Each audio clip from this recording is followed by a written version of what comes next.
What's up, everybody? I'm John Middlekauff. You know what I need you to do.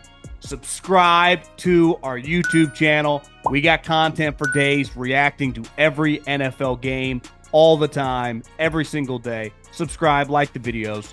Let's go. Robert Kraft called the last 2 years the worst years of his ownership.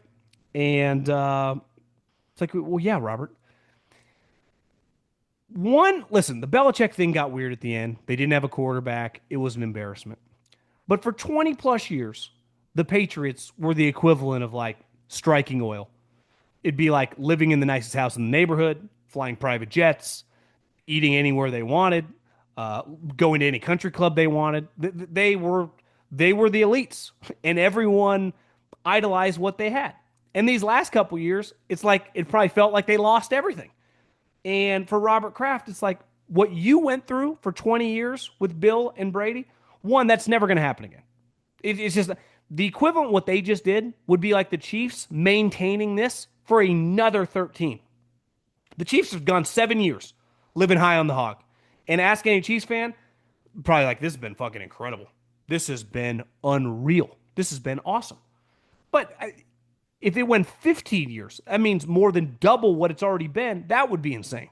It's not going to happen. And listen, the age, when Belichick took over for the Patriots, I think he was 49 or 50 years old. You know, Andy is now in his mid-60s. So even for him to go another 10 years, he'd be in his mid-70s. Is he going to be coaching then? You know, I think it's fair to say that might be unlikely. But I think the NFL and these owners are so big on like everyone having a good time. And Mike Lombardi, before he went with Belichick, used to talk about this. Like they're so big on committees and everyone having a football is not a good time. It just isn't. Football, in a weird way, the games are fun, but the process of the grind, of working out, of training, of practicing, of film study, it's not all like rainbows, unicorns, and smiles. It's a lot of F-bombs. It's a lot of sleepless nights. It's a lot of people on edge. And even I made a comment when Julian Edelman was on the show, and I was like, you know, the Niners schedule is really easy. He took offense to that. You know why? Because for 15 years, when he was in the Patriots operation and in their building, if you ever mentioned out loud an opponent wasn't good enough, opponent's easy, this is going to be an easy win, you would have been lit the fuck up. He can't even comprehend that, which I totally understand. And he's not living in the world I am, where I just look at a schedule, I go, that's an easy win, that's an easy win. That's not how Belichick operated. That's not how most coaches operate. And while Vrabel is different than Bill, one of the reasons he was run out of Tennessee is like people were on edge. It wasn't a fun environment for the owner. So if you want to win in the NFL, most guys are not Andy Reid, where he's like pretty happy, in a good mood. Kyle Shanahan is miserable. LaFleur doesn't seem Mr. Happy all the time. You think the Harbaugh brothers are like smile ear to ear on a daily basis? You think Tomlin's just thrilled every day walking through the front door? Part of winning in the NFL, which brings a ton of money, ask the Krafts what all those wins meant for their bank account. A lot. Comes with people being pissed off. Comes with people being angry. Comes with an edge to your organization. So I get it sucks to lose. It does. I mean, no one would argue that.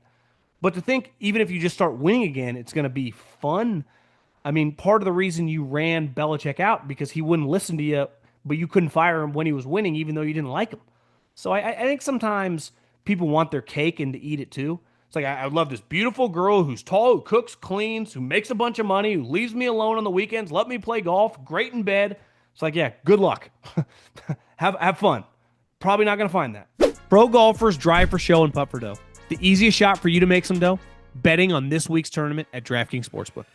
From the opening round to live on Sunday, DraftKings Sportsbook has you covered with live betting and player props. I'll give you something. We got the Rocket Mortgage Classic this weekend, up in Detroit, and Colin Morikawa is currently the betting favorite. But how about Cam Young? You get it plus 2,800. That's bet $100 to win 2,800. And you can also get him 5-1 to top 5, plus 260 to top 10. The other thing that's great about golf, you can bet on guys to top 10 to top 20. Don't even need them to win the tournament. So if you want to get in on the action, I highly recommend it. And here's something for our first timers. New DraftKings customers can bet $5 to win $150 in bonus bets instantly. Download the DraftKings Sportsbook app now. Use the code JOHN. That's code JOHN for new customers to get $150 in bonus bets instantly when you bet just $5. Only on DraftKings. The crown is yours. Last but not least, Rodgers. We have seen the end of some of these quarterbacks. His contemporaries, right? Tom, Peyton, Breeze, Roethlisberger, all these guys are going to go Hall of Fame. And they've all ended a little bit differently. And I would say the one thing Tom differs from Peyton, Breeze, and Ben is those guys fell apart physically. Peyton Manning, his last year, could not throw the ball. Drew Brees, I think I saw a headline the other day that said when he plays catch with his children, he has to use his left hand because his right arm doesn't work. He has such bad arthritis in his shoulder. Obviously, Roethlisberger, once he had the Tommy John, it kind of stopped working. And Tom Brady was 45. He no longer wanted to get hit. Don't blame him. But physically, he was the same as he was at 40 or 35 years old. His arm still worked as well as it had been for years. The problem is team wasn't as good. Remember, they couldn't run the ball his last season with Tampa, and he had to throw the ball nonstop, and their offensive line had some injuries, and he was getting peppered. So when I look at Aaron Rodgers, to me, there are only just two outcomes.